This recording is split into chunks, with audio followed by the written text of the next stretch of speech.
Hi hello friends, ఇది వచ్చేసి ఫ్లిప్కార్ట్లో తీసుకున్నాను అనమాట.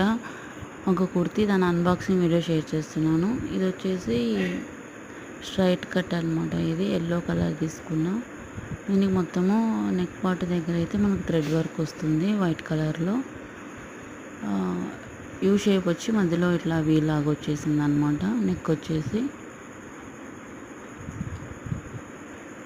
వీడియోలో చాలా కలర్స్ ఉన్నాయి. నేను ఎల్లో కలర్ అయితే తీసుకున్నా. అది మొత్తము థ్రెడ్ల వర్క్ వస్తుంది. మనకి నెక్కి అయితే ఏ డిజైన్ ఇచ్చారో సేమ్ అదే హ్యాండ్స్కి కూడా ఇచ్చారు. ఇట్లా కొంచెం లేస్ టైప్లో ఇచ్చారనమాట. 3/4 హ్యాండ్స్ వస్తాయి. స్ట్రైట్ కట్టే ఇది కుర్తీ. ఇది రేయాన్ విత్ కాటన్ అనమాట. రేయాన్ మిక్స్డ్ కాటన్ అనమాట. ఇది కింద కూడా సేమ్ మనకి back side front side lace ఇచ్చారు, 2 సైడ్స్. క్లాత్ అయితే చాలా బాగుంది. వీటిల్లో 5 కలర్స్ ఏమో ఉన్నాయి. నేనైతే ఎల్లో తీసుకున్నాను. దీని లింక్ అనేది డిస్క్రిప్షన్ బాక్స్లో ఇస్తాను, చెక్ చేయండి. దీని డిజైన్ వచ్చేసి మొత్తం ఇలా ఉంటుంది. మంచి ఎల్లో కలర్ అనమాట. ఎల్లో కలర్ ఈ మధ్య లేవనేసి తీసుకున్నా. అంతే. Thanks for watching. బాయ్.